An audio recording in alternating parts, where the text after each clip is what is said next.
another video of Wednesday Evening Read-Alouds.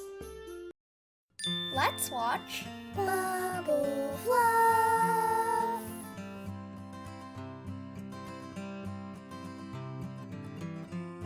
Hey guys, it's Ella here, and this is our channel, Bubble Fluff.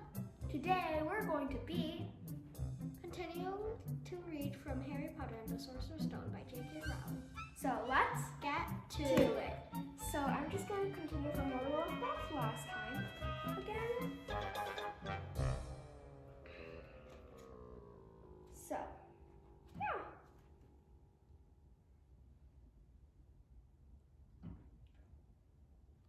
Haven't I told you he's not going? He's going to Stonewall High and he'll be grateful for it. I've read those letters and he needs all sorts of rubbish. Spell books and wands, and if he wants to go, a great muggle like you won't stop him, growled Hagrid. Stop Lily and James Potter's son going to Hogwarts. You're mad. His name's been down ever since he was born. He's off to the finest school of witchcraft and wizardry in the world. 7 years there, and he won't know himself. He'll be with youngsters of his own sort for a change, and he'll be under the greatest headmaster Hogwarts ever had, Albus Dumbledore. I'm not paying for some crackpot old fool to teach him magic tricks, yelled Uncle Vernon. But he had finally gone too far. Hagrid seized his umbrella and whirled it over his head. Never, he thundered. Insult Albus Dumbledore in front of me. He brought the umbrella swishing down through the air to point at Dudley. There was a flash of violet light, a sound like a firecracker, a sharp squeal, and the next second, Dudley was dancing on the spot with his hands clasped over his fat bottom, howling in pain.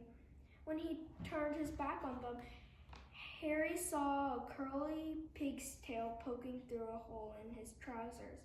Uncle Vernon roared, pulling Aunt Petunia and Dudley into the other room. He cast one terrified look at Hagrid and slammed the door behind them. Hagrid looked down at his umbrella and stroked his beard. Shouldn't lost me temper, he said ruefully. But it didn't work anyway. Meant to turn him into a pig, but I suppose he was so much like a pig anyway, there wasn't much left to do. He cast a sideways look at Harry under his bushy eyebrows. Be grateful if you didn't mention that to anyone at Hogwarts, he said. I'm not supposed to do magic, strictly speaking. I was allowed to do a bit to follow you and get your letters to you and stuff. One of the reasons I was so keen to take on the job. Why aren't you supposed to do magic? Asked Harry. Oh, well, I was at Hogwarts myself, but I got expelled, to tell you the truth, in my 3rd year. They snapped me wand in half and everything, but Dumbledore let me stay on as gamekeeper. Great man, Dumbledore. Wait, why were you expelled? It's getting late and we've got lots to do tomorrow, said Hagrid loudly. Gotta get up to town, get all your books and that. He took off his thick black coat and threw it to Harry. You can keep under that, he says. Don't mind if it wriggles a bit. I think I still got a couple of dormice in one of the pockets. Okay. Chapter 5, Diagon Alley.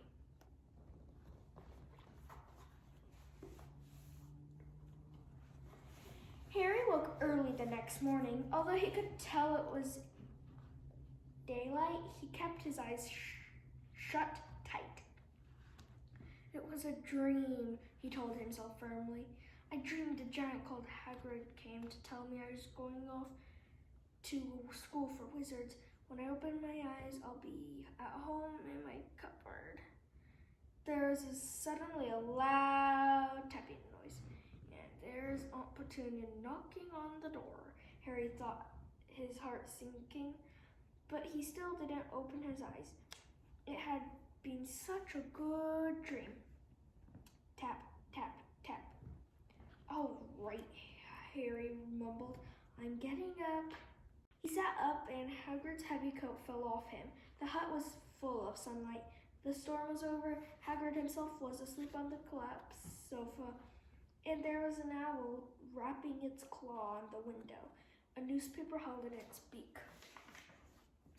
Harry scrambled to his feet, so happy he felt as though a large balloon was swelling inside him. He went straight to the window and jerked it open. The owl swooped in and dropped the newspaper on top of Hagrid, who didn't wake up. The owl then fluttered onto the floor and began to attack Hagrid's coat. "Don't do that." Harry tried to wave the owl out of the way, but it snapped its beak fiercely at him and carried on savaging the coat. "Hagrid!" said Harry loudly. "There's an owl!" "Pay him!" Hagrid grunted into the sofa. "What?" "He wants paying for delivering the paper. Look in the pockets." Hagrid's coat seemed to be made of nothing but pockets. Bunches of keys, slug pellets, balls of string, peppermint humbugs, tea bags. Finally, Harry pulled out a handful of strange-looking coins. "Give him 5 nuts," said Hagrid sleepily. "Nuts?" "The little bronze ones." Hagrid counted out 5 little bronze coins, and the owl held out his legs so Harry could put the money into a small leather pouch tied to it. Then he flew off through the open window.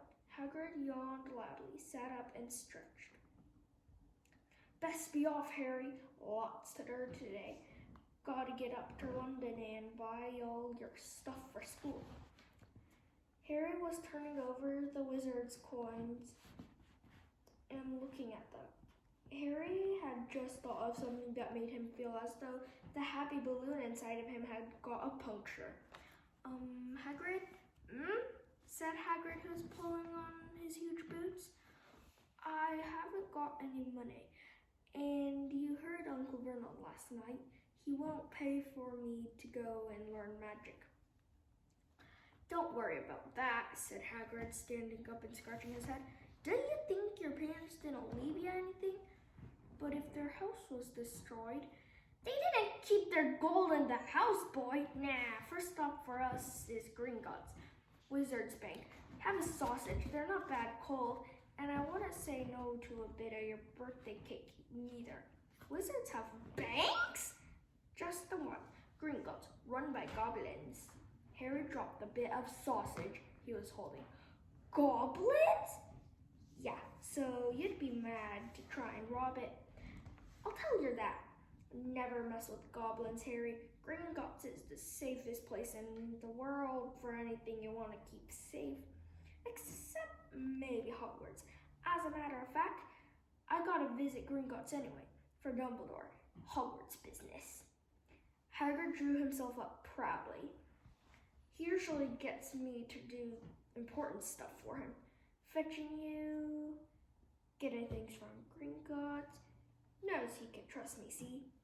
Got everything? Come on then." Harry followed Hagrid out onto the rock.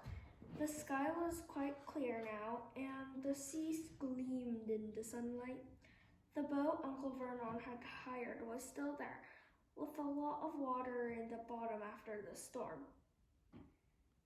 "How did you get here?" Harry asked, looking around for another boat. "Flew," said Hagrid. "Flew?" "Yeah, but we'll go back in this. Not supposed to use magic now that I've got ya." They settled down in the boat, Harry still staring at Hagrid, trying to imagine him flying. "Seems a shame to row, though," said Hagrid, giving Harry another of his sideways looks. if I were to speed things up a bit, would you mind not mentioning it at Hogwarts? Of course not, said Harry, eager to see more magic.